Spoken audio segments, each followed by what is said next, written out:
Hi, Katie. Hello. Thanks for coming on the podcast. Really appreciate it. You're so welcome. So, yeah, just to kick us off, do you want to just take us through like your background and your journey throughout your career up until present day? Absolutely. So I don't know how far back you want me to go, but I'm going to start when I was 13 because I think that was the most pivotal time that kind of led me to where I am right now. Sure. So pretty much at the age of 13, my parents split up. I mean, prior to that, I was already struggling with stress and anxiety, but I didn't realise because I was a kid. How do you realise that? Yeah. But the minute my parents split up when I was 13, it really, really spiked quite badly. And that led me down a very, very difficult path with just managing stress, managing my anxiety. It came out in really different ways throughout my whole teenage years in particular. Yeah. So I think from the age of 13, I just didn't cope well with stress very well. I didn't go to school. I really hated it. I started hating having people look at me. I literally didn't go to school for a whole term because I really didn't like the idea of anyone looking at me. I was worried that people were going to judge me. And so that... So when you say you didn't go to school for a whole term, how did you get away with that? I am one of the most stubborn people you'll meet. So, I mean, it's a quality. At that time, my mum was a single mum. She was going through a divorce. She was stressed out. She was having to work full time. And she physically couldn't get me to school. I just physically wouldn't go. Right. I just hated it. And it was just because I was really stressed and anxious. I just really hated it. At that time, I think we'd moved houses 3 times. I'd moved interstate, so this is obviously when I was back living in Australia, so we moved from one state to another state, and it was just, my mum was extremely stressed out, and she didn't manage her stress very well, and if you're stressed out, it's really hard, just thinking as an adult, now I'm an adult, if I'm stressed out, it's really hard for me to help anyone else out if they're stressed out. So my mum was doing the best she could with the tools she had, right, but I kind of got away with not going to school for a term. Then when I finally went back to school, I hated it so much. I wasn't engaged. I found it boring. And then really sadly, around the age of 15, I ended up developing quite a severe eating disorder. Right. And I look back now and I think that was just a mismanagement of stress and anxiety. That was a mismanagement of, I felt like my life was out of control. I couldn't handle a lot. And the one thing I could control was what I could eat.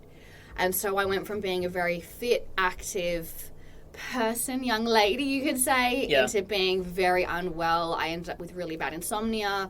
I lost so much weight that it was, I think I went from naturally being 45, 50 kilos down to 35. So it was really, I was painfully thin. Right. And it kind of went unchecked in my family, or it was kind of like the family secret. So no one really spoke to me about it. They spoke about it behind my back, and I didn't really get any help.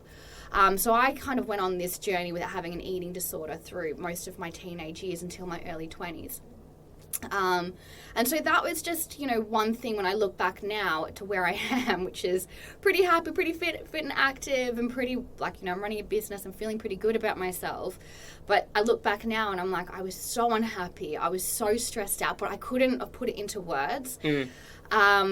And so even if someone offered me help, I would have probably been no, I'm fine. I wouldn't have really accepted it because I didn't think there was something wrong until I was around 18, 19. Yeah. So I finished school, did all that stuff. I think the biggest moment when I was 15, when I look back at it, I remember being sat down at school being told, we don't think school's for you.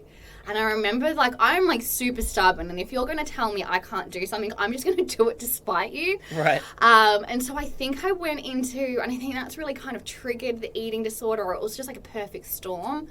And so I pretty much buckled down, because in Australia at the end of year 10 is when you can go off and do a trade or you can leave school. I think it's before A-levels, so it was kind of saying, we don't think A-levels is for you, from what I understand of the UK system. Right, yes, because in the UK it's, I think they've changed it actually the last few years, but when I was in school, this is 2007, you're 16 and you're in year 11. Yeah. And then you can either stay on for 2 more years, do 6 Form A levels, or you can go to college, or you can just go into work. So that's kind of like Australia. I was young for my year, so it could be the same kind of thing. Yeah. But I remember at that moment, it felt like I was standing at a crossroad, and I was I can either choose to go finish off my school and get into university and give myself what I felt a better chance at just work and all that kind of stuff, or I can go and get a job, which I didn't want to do at that time. So I went in and chose to do equivalent to the A levels. Yeah. But that caused a lot of stress as well, because I when I went back into school, so it was year 9 or year 8 when I came back into school after my term off. I didn't really pay attention, so I really had a lot of... I swear my teachers just passed me because, like, we don't want to have to deal with this girl again. Like, I don't want to deal with her. Just pass her into the next year. So I really don't think I should have passed a lot of my schooling. And so when I went into my final year, I had to really buckle down and really understand the work and what I had to do. So that was quite stressful. What was that like, by the way? Like, so you sort of disappeared. Like, were you seeing friends in that time? No. So you completely, like, shut off from the world? So it was right when I moved from Adelaide to Melbourne, and I didn't really know anyone. I didn't really have any friends, and the friends I did have, I pushed them away. So I was just at home by myself all through the day until my mum got home. Right. So, yeah, because I had a few kids in our year that did something like that. I can't remember why, but we didn't see them for like 2 months, and then they just sort of reappeared. Yeah. So when you went back in them, you didn't have any friends. You sort of. I moved schools. Yeah. I moved schools. So you're obviously the new kid, and there's also this, like, I imagine people were saying, like, where have you been, sort of thing. Like, I moved schools after that school. So I went to one school, went 2 days and refused to go back. And then I was like, I want to move schools, just so I didn't have to deal with that. So I moved up to a different school. Oh, okay. So that was... but the school knew, and a lot of the people around, and my teachers knew, so the kids ended up finding out that I hadn't gone to school for a term. Yeah, and kids can be cruel, right? Kids can be cruel, and especially with the last name Maycock. I can tell you what, it's very common here to have cock in your name. But in Australia, I got to tell you, I was teased quite mercilessly for my last name. So yeah, they'll find anything. Like my last name's Rolls. You can't really do much of it, but you still get, like... You can find something, I'm sure. My headmaster was called Mr. Dick. Believe it or that's not. a hard name. Especially being a teacher, that's a hard name. Yeah, one kid, he because his name was Paul Dick. Believe it or not, like, I mean, Don't want to laugh, but it's really hard. yeah, it was. Not to. It was the funny thing was, I remember being in like year 4, year 5, and we found out because we already knew what school we were going to go to in like year 4, and we found out he was called Mr. Dick, and we were like, we're never going to be able to, like, respect him or, like, not laugh. He's actually the most scary person I've ever met. I was. Like, the first day at school in year 7, we were like, yeah, this is going to be hilarious. Met him, literally, like, absolutely no way. I don't find it funny anymore. Would never laugh. Would never, ever laugh at this guy's face because it's so scary. Yeah. But yeah, that's interesting, though. Yeah. So, I mean, I think there was a lot that went into school and stuff like that. I got bullied a little bit, but nothing crazy. But I think when I was around 18, 19, so after high school, I graduated high school, I did quite well. I actually won a few awards, which I'm pretty proud of, at the fact that I didn't really do proper high school until year 11 and 12. Yeah. But I still had a really bad eating disorder. I still couldn't, it's really hard to explain what it's like, but it's like having a voice in your head telling you, don't eat that, you don't deserve to eat that. Like, it's crazy with some of the stuff that your brain is telling you at that point in time. And then obviously you link positive outcomes from losing weight, which is just such a vicious negative feedback cycle. And so... Sorry, do you remember, like... Because I'm always interested in this sort of stuff, like turning points. Was there, like, a day when you sort of woke up and you had an eating disorder? Or was it, like... Was it, like, a process of, like, you were... slowly, like, forming, like, bad habits and that sort of stuff, and then it sort of... it was, for me, I can't speak for everyone out there, but for me it was, I think there was a 1 month period where everything just went a little bit crazy and a little bit hectic. I think, like, my high school boyfriend broke up with me, right. And I think, like, I'd had a few fights with friends, and I think a couple of other things was happening, and I think it was just, my life at that time was quite chaotic, just because my parents splitting up, like, I didn't really see my dad anymore. My mum was really overwhelmed and stressed out. I think my brother had just moved back in with us, and he was dealing with, like, drug addiction. So I think it was just like I said, it was a perfect storm. And then getting told, like, you're not smart enough for school. So there was a lot of, like, you know, negative things happening in my life at the time. And so I think because of the chaos, it was like, well, I can control my eating. And then it was an outlet for me to be able to find that control that I felt like I'd lost. And I think it was around the time as well, my friends and I started going to the gym. So it was just a perfect storm of how it all came about. So I would say it happened within a month, and then it was like sheer determination of what I'm going to do and what I'm not going to do, and all that kind of stuff. But yeah, I mean, I still managed to finish school and do quite well, but I think after that I couldn't go to university straight away just because I didn't have the energy left in me to do that. So I took what we would call a gap year, but I think for me it was just like, don't be anxious for a year. So like, try not to be anxious for a year. So I think I went and worked full time in like bakeries and like coffee shops and stuff like that, and then I went into university. But I do remember around the time of like the age of like 18, 19, I really asked my parents. I was like, hey, like I'm really struggling with this eating disorder.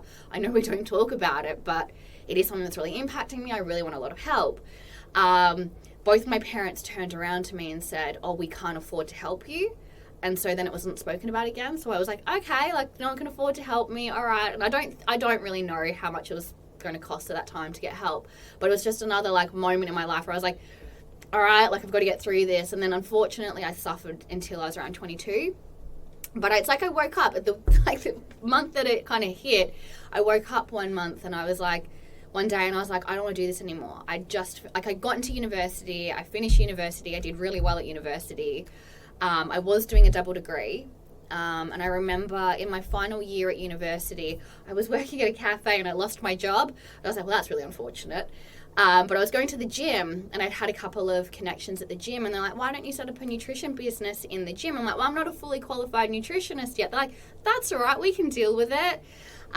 So in my final year at university, still had my eating disorder, still doing my double degree, but I set up my first business, which was absolutely crazy. But I do remember in that moment waking up going, how can I give nutrition advice about how to be healthy when I'm not even doing the right things for myself? And so it was that moment of like, I don't want to live like this anymore. I don't want to feel this way, and I need the energy. And I felt like such a hypocrite to the people that I was supporting in my nutrition business. And at that stage, my business was doing quite well. I'd like grown it into a couple of different gyms at this stage. We were about to go interstate with it. I had quite a few little employees, and it was just not worth it. So that all came about. But I think setting up my first business while doing a double degree at university was kind of one of those moments where I look back at my, it's a good effort, but wouldn't recommend doing that. It was pretty chaotic. That seems to be a running theme, by the way. Like it seems like you haven't heard anything yet. It's going to get it's a bit more interesting. But I won't say anything. Carry on. So I mean, when I first started my business, I was only 21, 22 at the time. I must have been 22. And yeah, it was just one of those moments where I kind of fell into it, and there was such a need for it, which was really cool. So, so I did that for a few years. So I ran what did I call my business? Taking Shape Nutrition. That's what I called my first business. I don't know how I forgot that, but I forgot it. So I created Taking Shape Nutrition. I had multiple little employees. I was working out of the gym. And then I overcame my eating disorder, which was really, really tough because I didn't go and seek professional help, which I wouldn't recommend. Like, if you are struggling with an eating disorder or any type of mental health issue, don't try and battle it yourself. This isn't me going like, look at me, I did it all by myself. This is actually me going, I had to do it by myself. I would have preferred not to do it by myself. But yeah, so I set up that first business, and then I made a terrible mistake when I was around 24, 25. So because I was expanding at such a level, I didn't have, and my degree had nothing to do with business. Like, I mean, I did a degree in nutrition and advanced physiology. It had nothing to do with business. So I had no idea how to run a business, set up a business, structure a business. I had no idea. I just knew that I could sell, and I knew how to write diet plans, and I knew how to like write all different types of diet plans. So it wasn't just weight loss diet plans. Like, I did gut health diet plans. I was supporting people with type 1 diabetes and stuff like that. So I knew how to do that, but I didn't know how to run a business, and I didn't know how to read contracts properly, and didn't really understand the lingo. How did you learn how to sell? Like, it was just natural? Or? Yeah, I felt like that was natural. Not that I would ever say that to other salespeople, but I mean, most of you are listening are salespeople, so it did feel like it was a natural sort of process. But I had absolutely no like training at that point in my life. Some people are just natural salespeople. Like I definitely wasn't. Mm-hmm. When I got into sales, I realised that some people it's just a grind. Yeah. I think it's sort of like being an athlete in a way. It's like, some people, you meet those people who are just like utter wankers because they can just, they'll play tennis well and then they've never played football, but they'll be one of the best players, and then they'll go play golf and they'll be one of the best players. I think it's like that with sales. Yeah.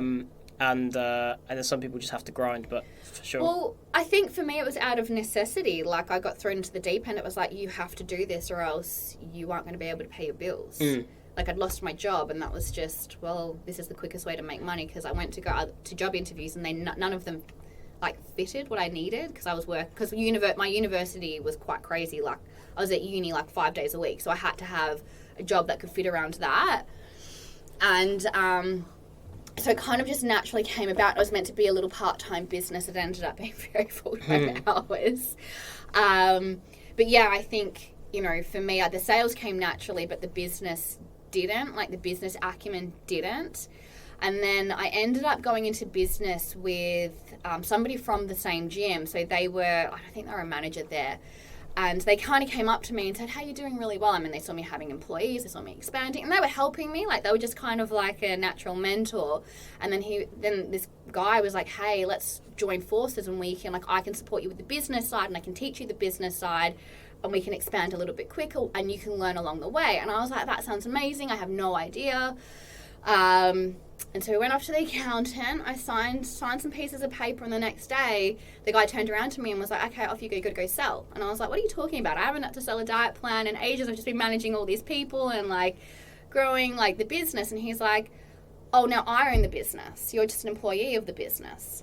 I'd literally in one day signed over my successful business to this guy and didn't realize what I'd done.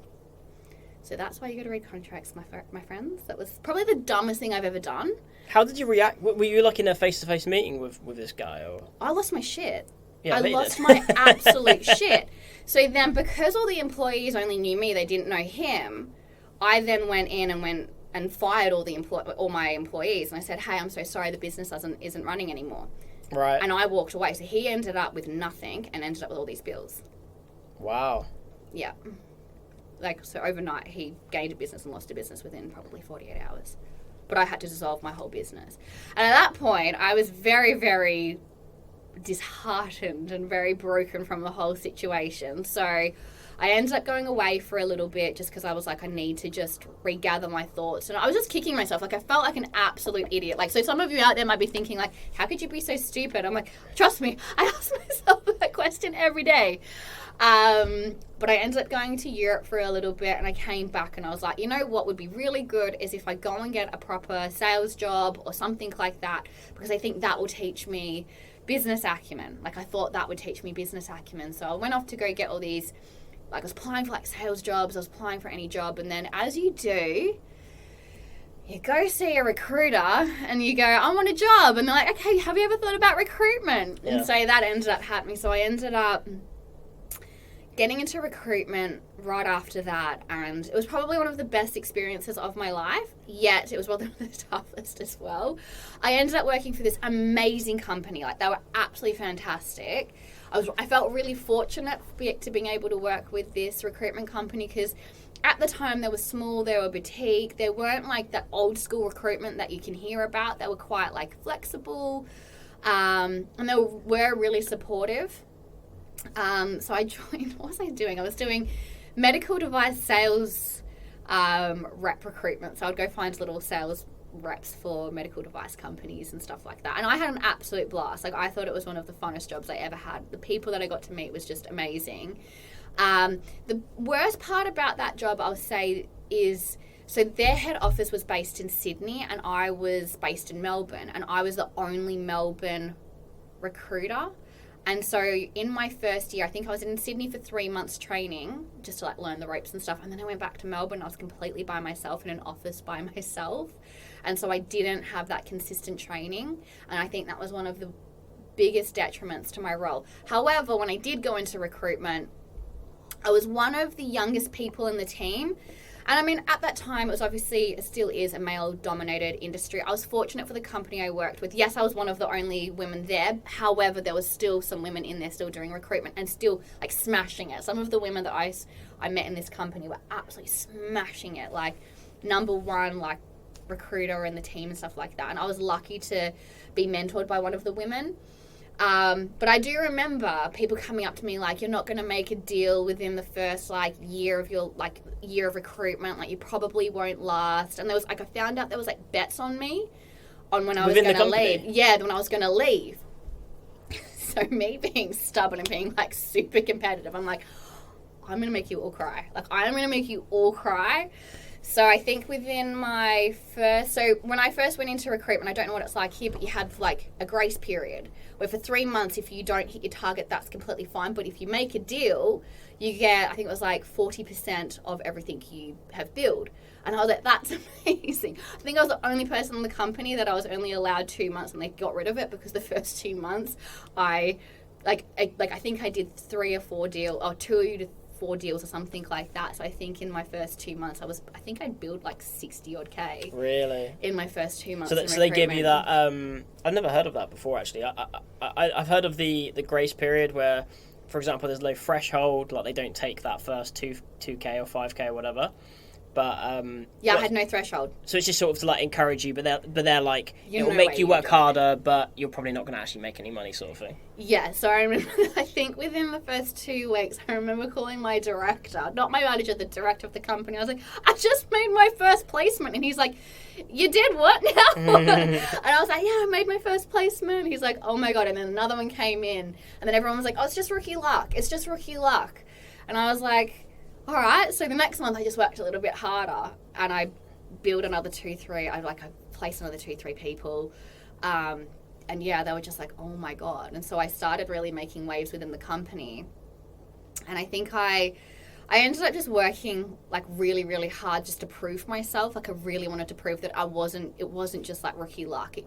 Like I was really good at the job. What were you doing then? So apart from obviously working hard and long hours, I imagine, like what do you feel like you were doing compared to the other recruiters to make you this like anomaly where you've started so fantastically well? I didn't allow my mindset to say it was hard. I was just like, I just got to make a phone call. I just got to make another phone call. And I had no fear of BD. Like that was not, I didn't have, I literally sat down with like obviously we had a CRM. It was a terrible CRM. I can't remember what it was called, but it was the worst CRM I've ever experienced. But I remember having I printed out, or I got like a booklet of all the medical device companies from A to Z, and I just called every single one of them. Like every single one of them, I just called. And so I just picked up jobs really easy. It wasn't easy, but I mean, I had no fear of picking up the phone. I think that was probably the biggest difference. I had no fear of picking up the phone. I had no idea, like what worked and what didn't work. So I just tried everything. Right. And I also then was just super stubborn. I was like, I want to make everyone know that I'm really good at this. Did you have a script? No. They tried to give me one. I didn't ever follow it. So you just made stuff up? Yeah. And you were winning business? Because that's fascinating to me, because most salespeople and recruitment people I come across, one of the main reasons people have cold call anxiety, in my opinion, is because they're so scared that if the prospect says something, they won't have an answer for it. And they'll be like, I just made it up. Yeah. I'll just be like, oh, if I didn't know it, I'll just be like, oh, I don't know that. It's my first couple of days. Like, let me get back to you. And I remember, so my director was super chilled out. Like, he didn't care if you made 101 mistakes. He was like, I don't care if you make 101 mistakes. You go do. We've got your back. Like, do you? And so, like, my director was super chilled out. He's like, I don't care if you go on and tell them the randomest stuff. Like, he was like, I encourage you to say random things just to lower their guard. So, like, I'm like, hey, it's Katie, like, blah, blah, blah, blah. And they're like, how are you? I'm like, yeah, good, just had, like, a burger. They're like, what the heck is this girl doing? Like, I did the weirdest stuff. And, like, obviously that works sometimes. It doesn't work every time. Pattern interrupts. They're the thing that's very popular in sales at the moment, aren't they? Pattern interrupts, just saying random stuff. Yeah, I don't know. I just did it naturally, though. Maybe you were one of the first. Maybe you invented it. Maybe I invented it. But, yeah, I just did really random stuff. But I just had no fear. I think that was a really big thing. And I think sometimes, especially in recruitment, you can just let fear creep in. And I think the difference that I had is I had no fear. I just had everything to prove. I had nothing to lose and everything to prove. So I was just like, I don't care. I'm going to do this. And, you know, if I go back to my uni days, I remember, this is a funny story. So I went to one university and I didn't like that university, so I went to another university, but I didn't have the prerequisites for that university.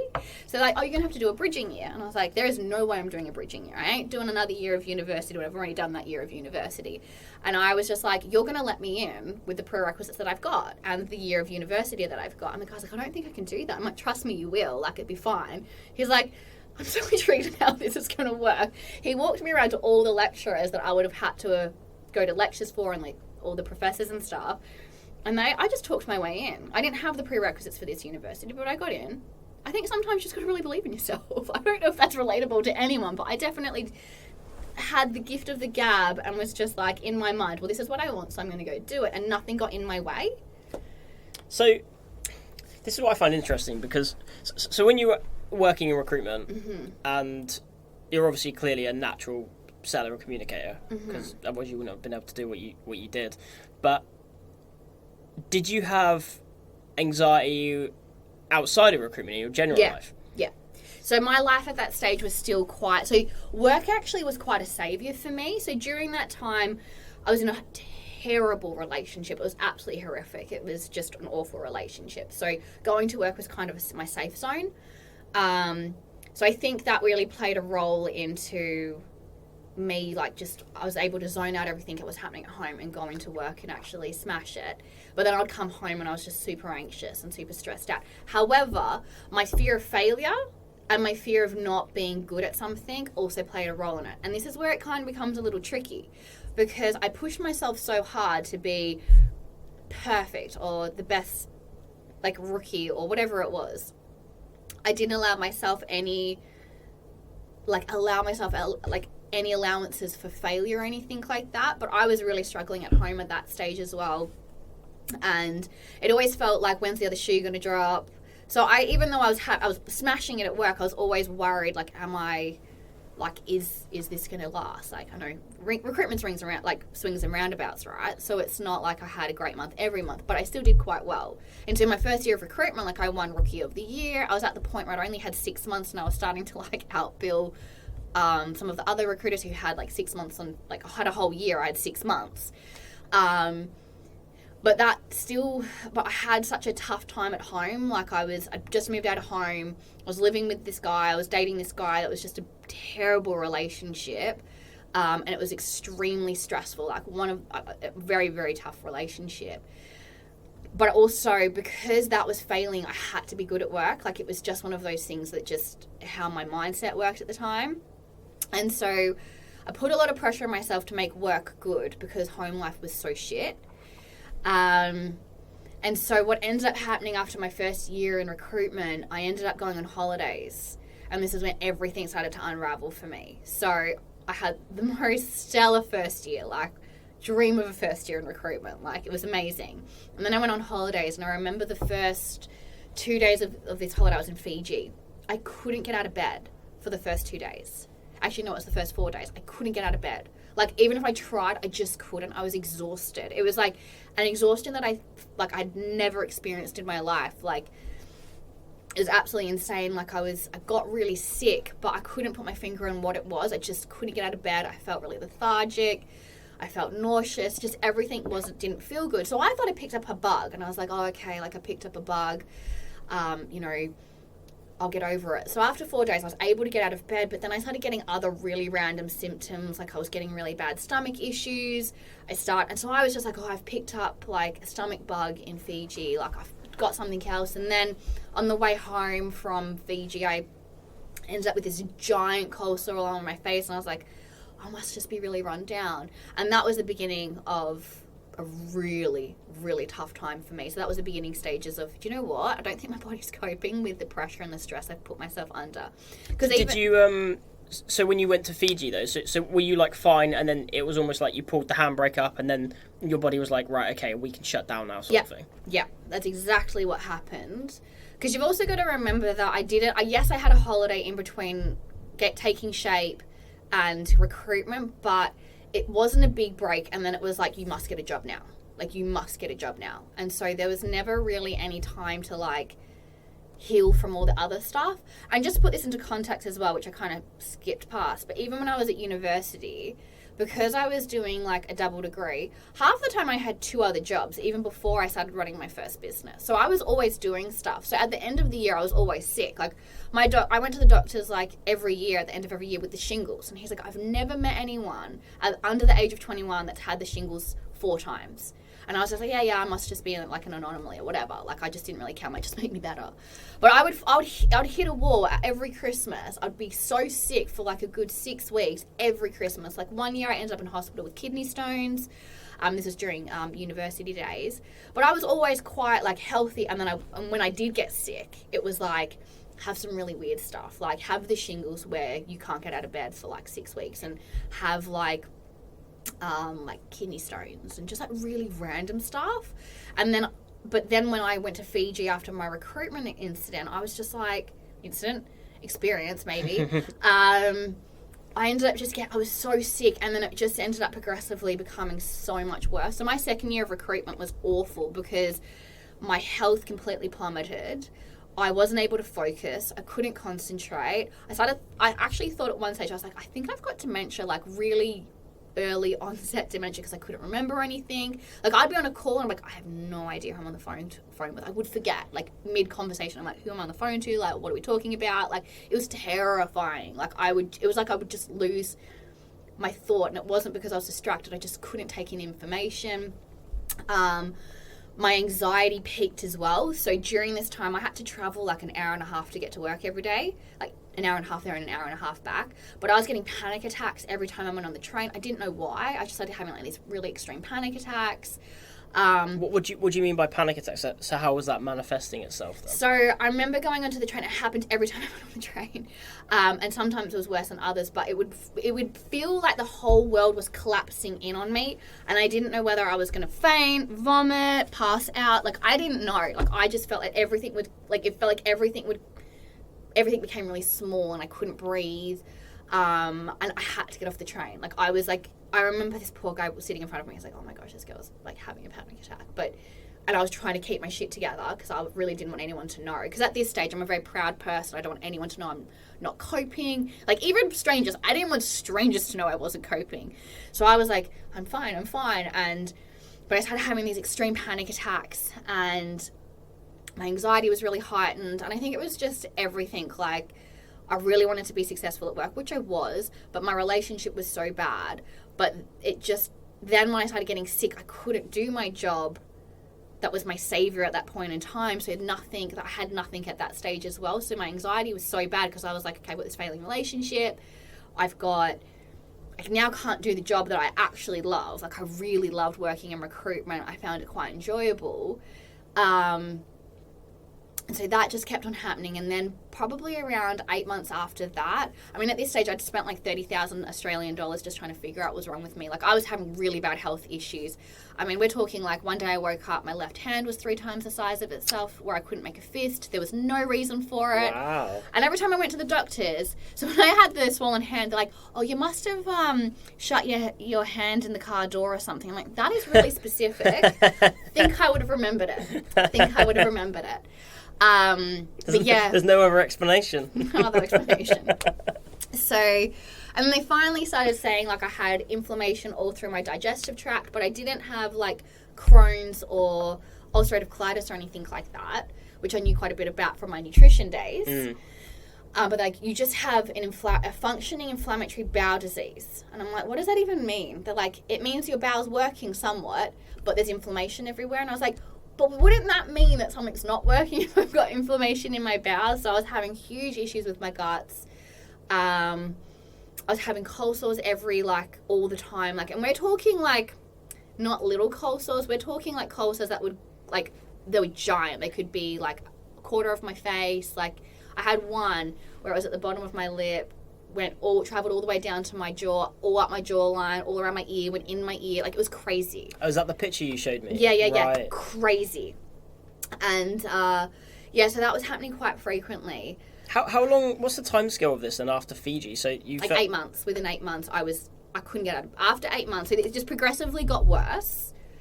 And then I got to the point where I was like, I don't think I can do this anymore. And then I got headhunted out of that company and went to another company. And I was like, it must be my job, not the fact that I put heaps of pressure on myself or the fact that my relationship was really crap. So I went to this other job where there was like, it was a bigger company.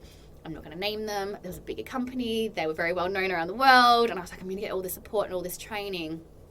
But I went to this other recruitment company and made a deal within my first 2 weeks, like, did that. I was doing really well, but then they changed my role on me. So instead of, and I always said I don't want to do any recruitment for the pharmaceutical industry. I just want to do medical devices. It's a really different type of sale in the pharmaceutical world, and I didn't like that. And I said I like business development. I didn't like account management, and within I think a month they flipped my role over, and it was like 80% in pharmaceuticals, 80% account management, and 20% business development. So I just didn't like it. I was like, I hate this job. Like, I absolutely hate this job. Did they tell you why they did that? No. There was, so the other thing is as well, they were like, what's your aspirations? I was like, I would love to be the BDM of the, like, BDM for the life, what's it called? Like life science? Life science. Yeah, I wanted to be the BDM for that. That was like a long-term goal.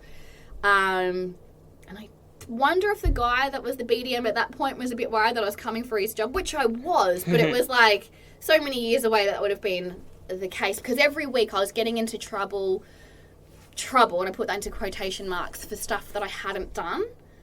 And it was really bizarre. So, like, I'd get called into these meetings every Monday. Every Monday I had a meeting. It was like, hey, it was like for something I'd done wrong. And it turned out I hadn't done anything wrong, but it was consistent. It was like, hey, so we've heard from your clients that you're too attentive. And I was like, what do you mean I'm too attentive? How dare you? I was like, what do you mean? And then and I would be speaking to my manager. I'm like, have you spoken to my clients? He's like, oh no, we've heard from somebody else who's spoken to your clients that they're not happy. And I was like, you call my clients. I want to hear it from you because you got to call them. So my manager went and called all my clients, never any problems. And then I knew I was kind of in a pretty bad place when my grandma passed away. So I ended up, during this time as well, I'd broken up with an awful relationship, which was a blessing in disguise. It was absolutely amazing. I just had to move back home to my mum, which wasn't the worst thing in the world at that point in time. My grandma died, and so I had to go to the UK for her funeral. And when I went away, I created a spreadsheet of all the clients that I had, like, roles on with, gave it to my team leader, and I said, this is what you've got to do. Messaged all my clients, said, hey, I'm going to be out of the country for about a week and a half, 2 weeks while I go to my grandma's funeral, yada, yada, yada. I came back to an absolute shitstorm. Like, I got called while I was still in the UK. I got a call from my manager going, you've got to come back early. Can you come back early? I'm like, from my grandma's funeral? He's like, yeah, you need to come back early. I flew back early, so I think I landed at midnight one night. I had to be up at 6 a.m. the next morning to catch a flight to Sydney. Flew to Sydney, got off the plane, got hauled into a hotel room. They called one of my clients who was supposedly losing their mind at something that I didn't do, put it on loudspeaker. I had 3 people around me, like, being put in this situation. I was extremely jet lagged. I hadn't slept for about 3 days at this stage. Put me on this call going, this client was going, you told me you were going to do this and you told me you were going to do that. And I was like, I'm so sorry, there's been a misunderstanding, yada, yada, yada. And then, like, they ended up, like, my manager came in and said I'd said something wrong, and then I just turned, like, so they hung up pretty much. And I remember my manager, I knew I was in lots of trouble at that stage because I was just like, at that stage I was exhausted. I'm like, I've gone from smashing out deals to getting called into meetings for stuff that I hadn't ever done, having issues that I've never had in my life before. And I'm like looking at my manager, he's like, you handled that call really badly. I'm like, well, what did you think was going to happen? I'm jet lagged, I'm stressed out, I've had to come home early from my grandma's funeral. You've put me in a hotel room on loudspeaker to speak to a client who was actually being unreasonable, and you knew they were being unreasonable, but you wanted me to tell them that I was the unreasonable one when I've got emails saying, hey, I'm out of the country between this date and this date. So they didn't have my back at all, and I was like, oh, this isn't working. And do you think then that it was just the company culture? Yeah, except for internal issues, which I kept to myself. Like, I'm quite a, like, keep to yourself kind of person. So that role didn't work out for me, but I was still really sick. I was very burnt out at this stage as well. So there could have been an element that maybe I was doing something wrong, but I was so burnt out I couldn't see it. And still to this day, I look back, I'm like, I really don't know what happened with that role. But after that role, I got to the point where I was like, I am so physically, mentally, and emotionally exhausted from everything that I've gone through over the last few years that I'm just going to take some time out. And that was when I really realised I didn't realise at that point that I was burnt out. But I took 8 months out of recruitment, chilled out, did my stuff. I had some savings. I was all good. Then I started feeling better, like feeling heaps better. I got my confidence back.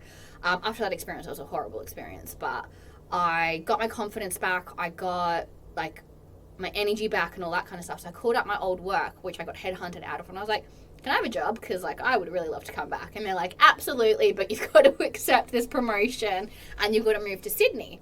And I was like, yeah, all right, why not? I'll do that. What did you do in that period though? That's what I'm really interested in. Oh. So 8 months. So I set up a business, but my heart wasn't. But my heart wasn't in it. My heart was absolutely not in it. I really didn't want to do it. So I set up another business, and I was like, got midway through, and I was like, I don't want to do this. So I stopped, and then went back into recruitment. Couldn't help yourself, basically. Like, because when you said you set, so in my head when you said you took 8 months out, I'm like, so what did you do? Did you just like sit on a beach for 8 months, or chill on the sofa, watch Jeremy Carr, that sort of stuff? Like, I did chill out. Like, I didn't go like hard at it, but I did set up another business. But my heart just wasn't in it. Right. It was another nutrition business, but I really didn't like. I can't even tell you what that was called, that business, because I only did it for like 6 months, really. But I really didn't have the heart for it. And I was like, you know what? I just want to give recruitment another go. Like, I was really wanting to get back into recruitment. So I moved up to Sydney.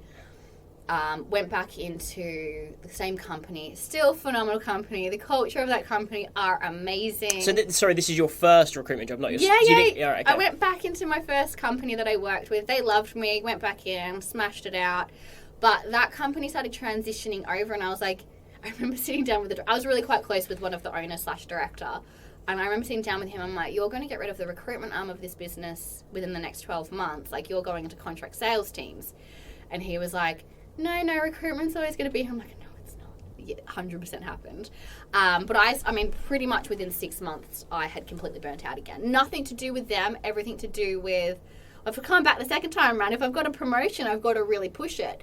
And so I went back in, and I had a really tough time living in Sydney. Like, I think I had to move in this 9 months I was there. I think I moved apartments 3 or 4 times. I was never really settled. And just for like really random things, just like I moved in with this girl and she's like, oh, the lease was up. I'm like, you told me the lease was lasting for 12 months. And like I moved in with like one of my mates and she's like, I'm really homesick, so I'm going to move home. So I had to move out. Like, it was just a lot of like, it had nothing to do with like, it was just bad situations. It was like, yeah, anyway. So I ended up, and because I hadn't learned how to manage my stress or deal with my anxiety properly ever, I burnt out again within 6 months, and I ended up just like going, I can't do this, like again. And I felt really bad for the company because they really believed in me, but I just had to quit. And that was the first moment that I realized I've got a really bad issue with managing my stress and preventing burnout. Like I don't do this well. And so I took some time out, took about 18 months out, wrote some books, don't ask, it was a really random time. But really what I did was I started understanding how I manage stress and how unsustainable and the habits that I had were.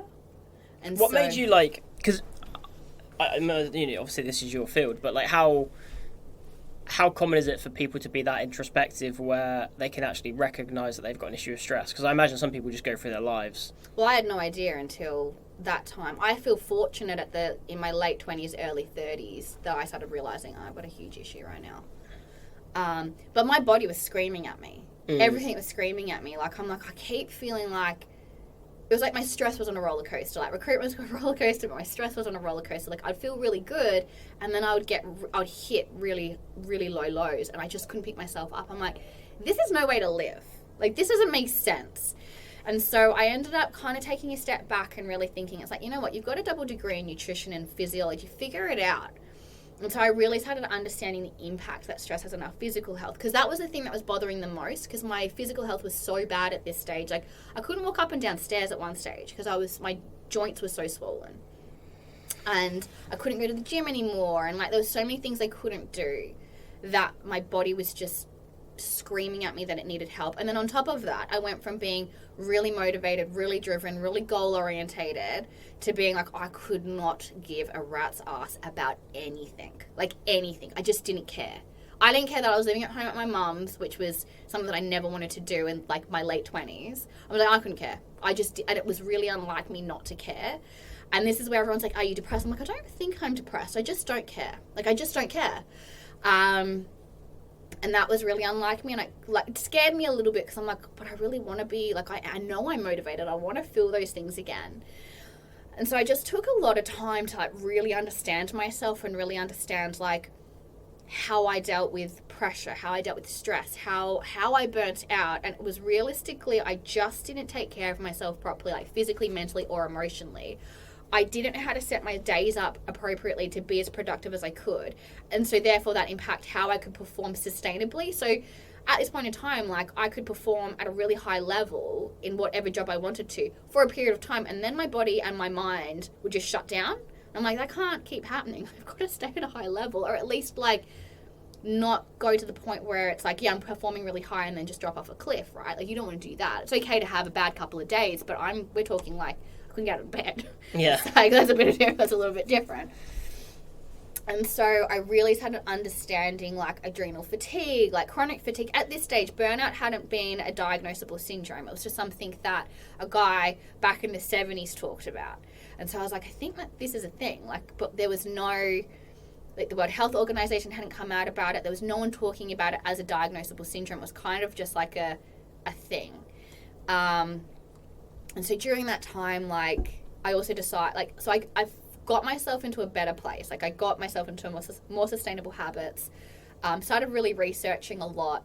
And then I decided, then I met my fiance, and he's like, do you want to travel the world with me for a bit? I was like, yeah, why not? So I traveled the world with him. We moved to Vancouver. I worked in sales, helped open up a gym there. And then after a year, I was like, you know what? I earn a crap load of money, like, in that job. And I was like, you know what? I'm just going to save that, and then I'm going to set up my business. I'm going to do another business, because I was like, I feel like I could do another business, and I really wanted to do something with corporate, really wanted to do something with, like, well-being, and kind of merge my two loves, which was like sales, like corporate and well-being, and put it all together. So like corporate well-being programs and stuff like that. So I still didn't know how it was going to work, because I knew I wanted to bridge the gap between understanding how stress impacts our physical health, our performance, how it impacts businesses, with sort of like, you know, how I could put that into corporate well-being. So it took me a little bit of time to figure it out. So I moved to Costa Rica, and that's when it all came together, because I took myself out, gave myself like 9 months to really understand how I want this business to work, how I want to help people. And then once I figured it out, I was like, there ain't too many stressed people in Costa Rica, so I'm going to move somewhere where there's a lot of stressed people. Because realistically, I just didn't want people to feel the way I felt. Because in my head, I'm like, I can't be the only person that struggled with this. Like, you hear about type A professionals, you hear about, you know, highly motivated people, and a lot of the times, after a while, something happens where their health deteriorates, or something just happens to them where it might be later in life. Like, they get cardiovascular disease, they get heart diseases and all that kind of stuff. And I was like, there's got to be a link there, and realistically there is a massive link. So I just sort of immersed myself in that, and so I moved to the UK in 2018, and I set up Get Your Shit Together, which is what I'm doing now, and I've been doing it for 5 years. And I wouldn't recommend people doing it the way I did it, because I moved to the UK. I didn't know anyone. I was born here, so that's how I was able to move here. But I'd never worked here. I had no business connections. I had no business. I didn't do business here, really. But I was like, I'm going to make it work. So when I moved here, because I had no one to introduce me to anyone, I just had to get out there. So I used to sit on, like, LinkedIn and, like, post these really cringy videos and put up posts. And what year was this? 2018. 2018. Okay, cool. Because so personal branding, like, obviously personal branding is like a really talked about thing on LinkedIn now. Yeah, I don't think it was back then. I don't think so. I think it was like you only just starting to see, like, personal branding experts sort of slowly appear, I guess, from LinkedIn. Well, I never know personal branding was a thing until I met the guys at Hoxo. So, because I did some work with them. That was when Hishem was working with them. And he had just started the Recruitment Roller Coaster podcast. Yeah, he's still doing that. It's changed. It's like recruitment mentors now. Shout out to Hoxo, by the way. Shout out to Hoxo. Because I did their training as well, and it's really good. Yeah.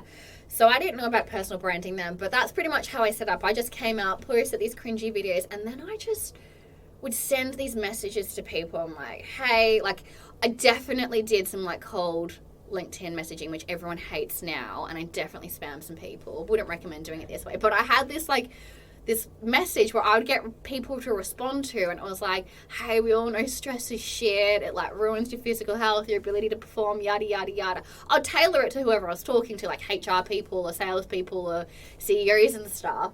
But I'd message it and be like, if this message doesn't relate to you, don't stress about it. Like, don't worry about it. Maybe pass it on to somebody else. And genuinely, that message kind of worked. I am not promoting spamming people. I am not promoting that. But I think it was working back then. And after that, I just got my first few coaching clients, and then I sat down and would email companies, like HR people of companies, going, can I please come and do a free lunch and learn? Can I come and talk to a company about how stress impacts physical health?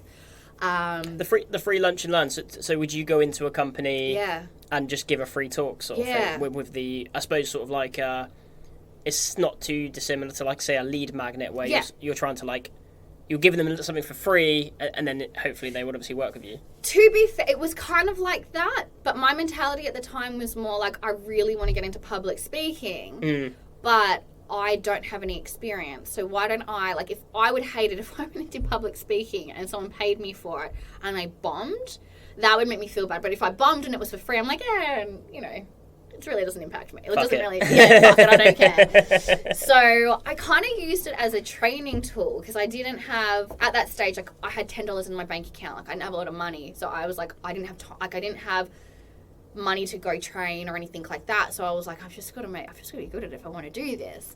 And so I just started doing that. And then it's kind of like, get your shit together at that time. It came at a good time. I will say that, like, it was just before the pandemic, but people were just starting to pay attention to, like, stress levels.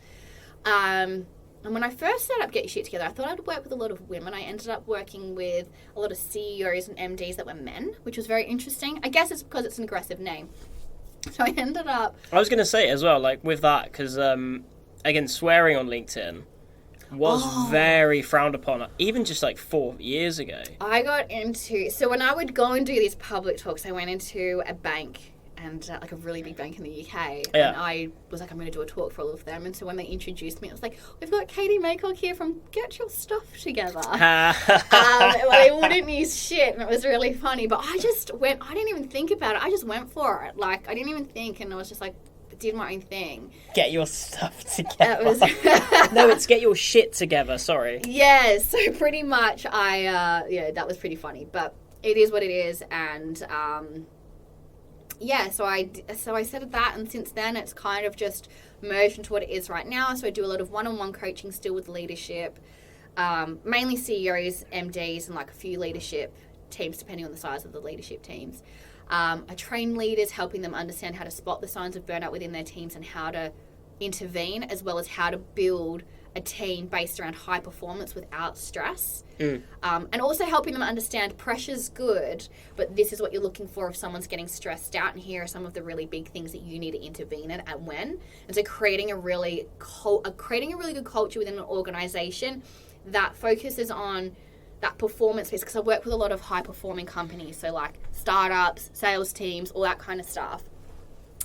And so I do a lot of that, and then it's kind of turned into, like, I do a lot of wellbeing audits.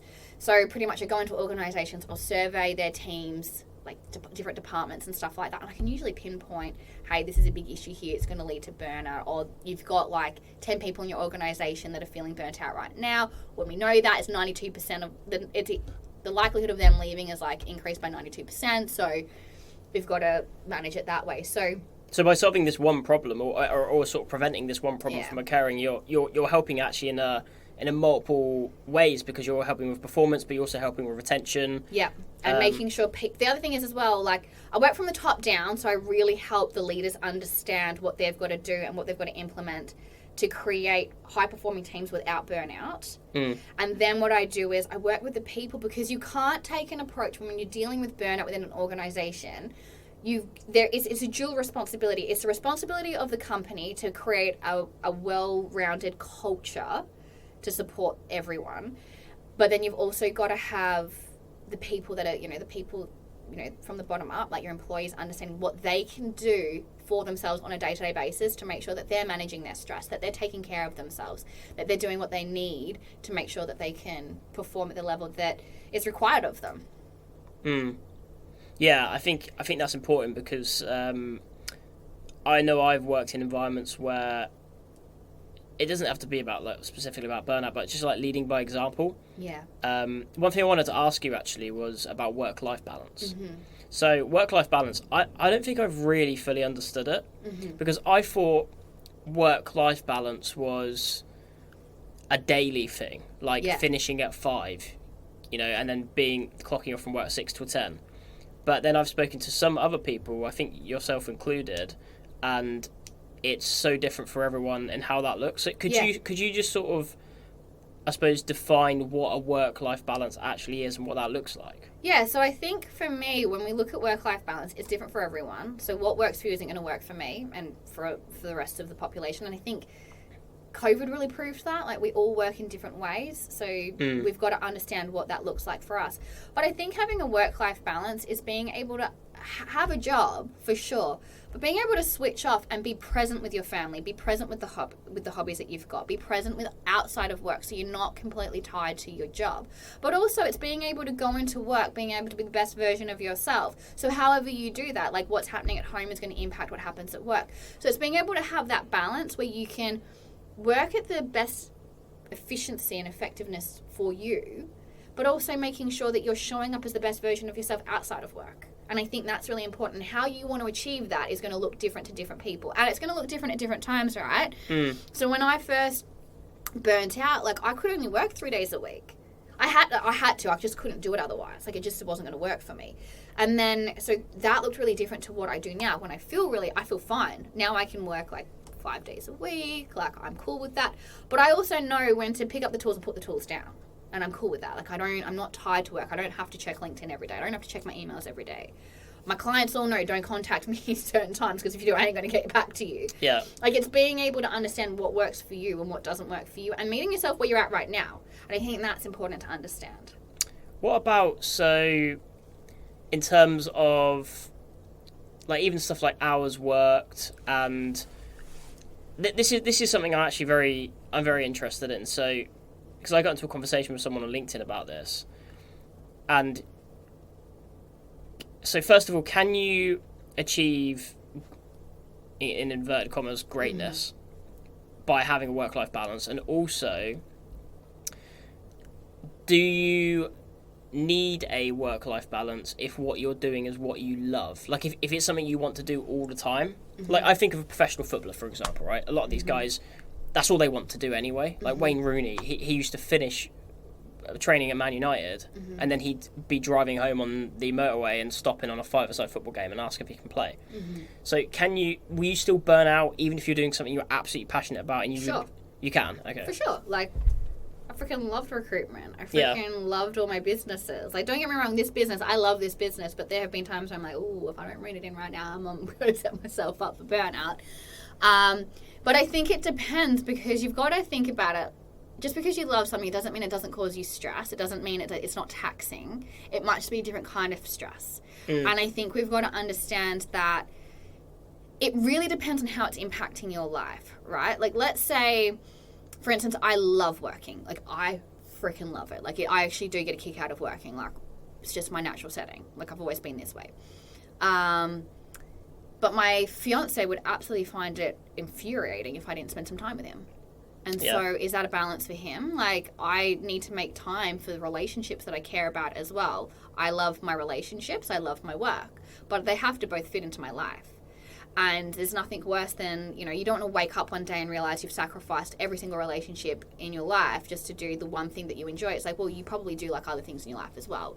And I think that's a really big, important distinction. And I do think you can be great with, it's working effectively. A lot of the people that you see these people like, I work, 12-hour days, 16-hour days. I'm like, yeah, how effective are you in like 16 hours? Like, trust me, I've worked 16, 18-hour days too. I can promise you, you're going to get a good quality 6-7 hours out of me in those, 16, 18-hour days, but you're not getting much else out of me.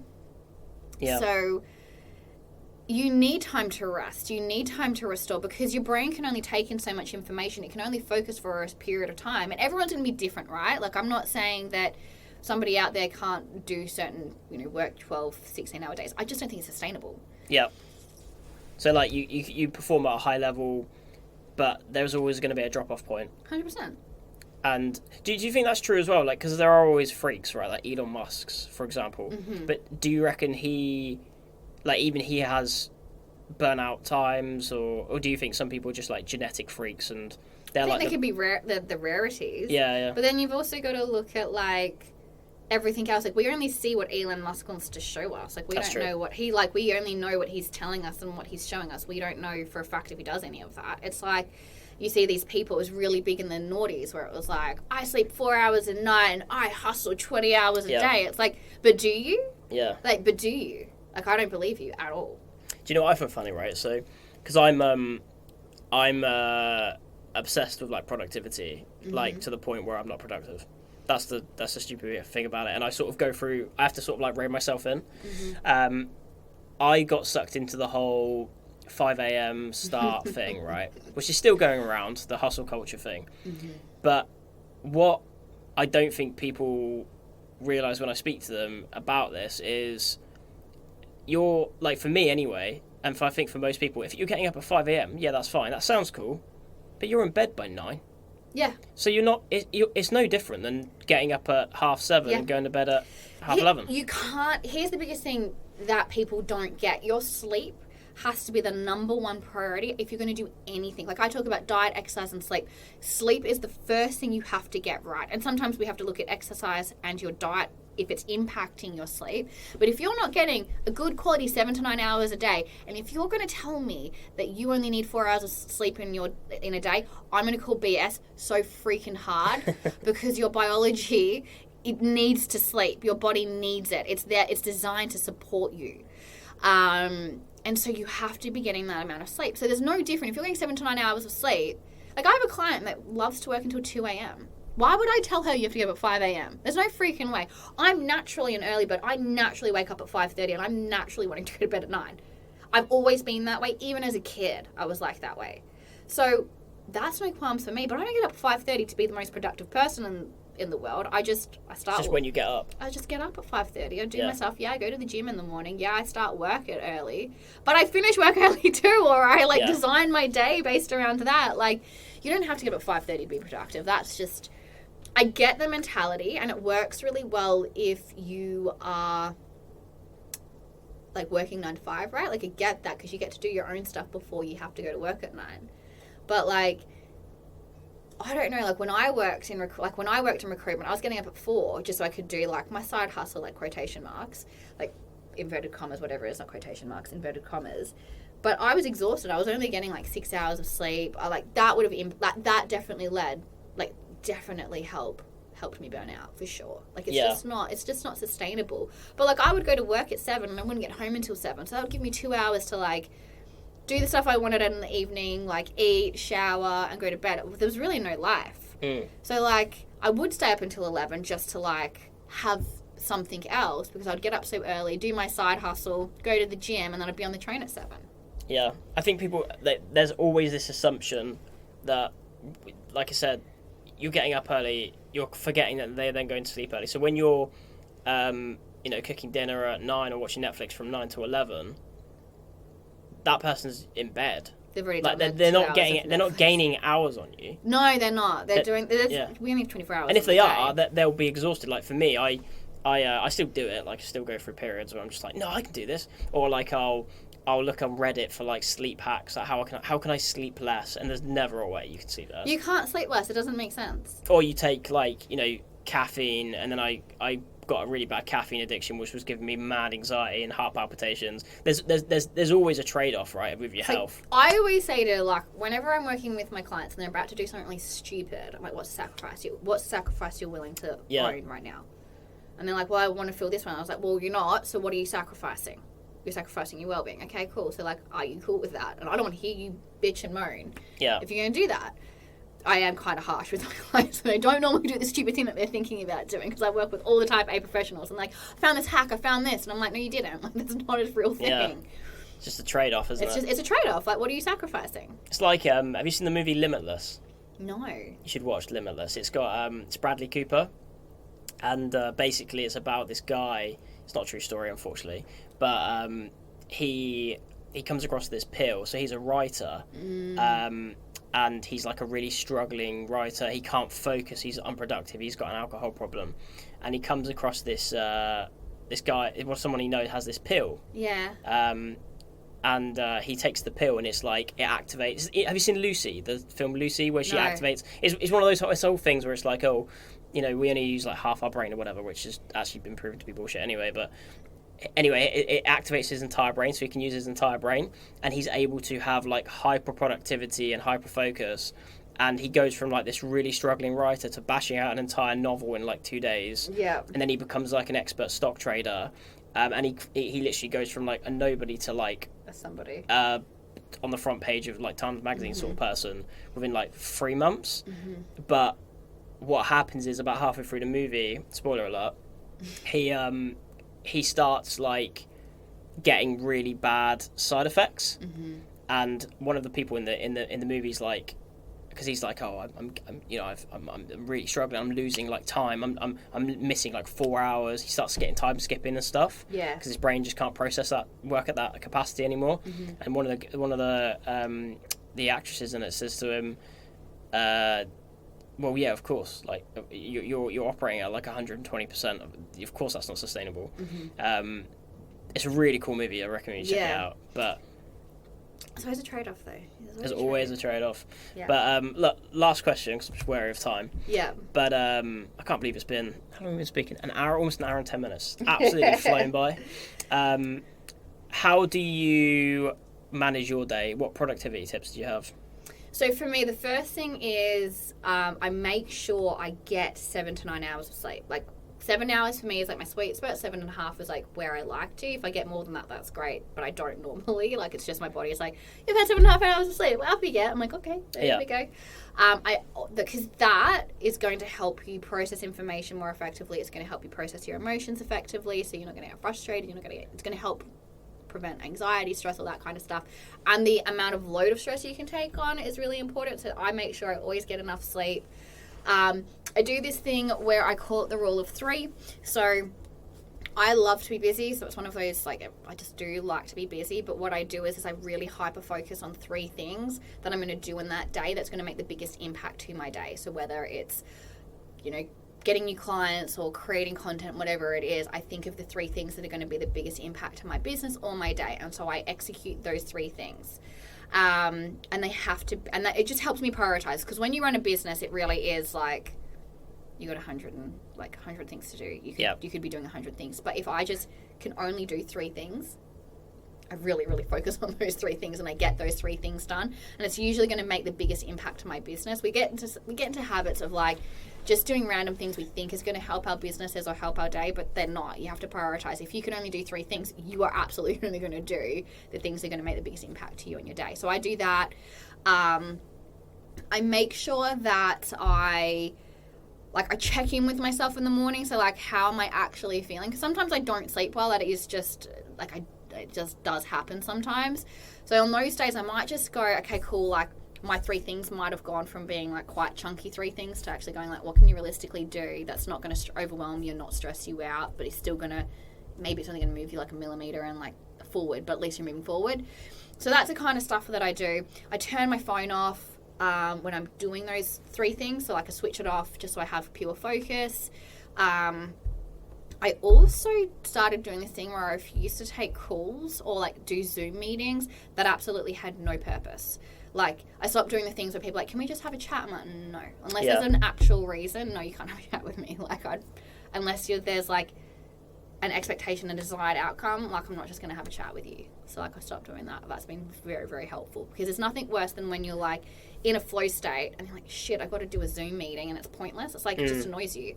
So, I stopped doing that. It's probably like the best things that I do and I get all my clients to do as well.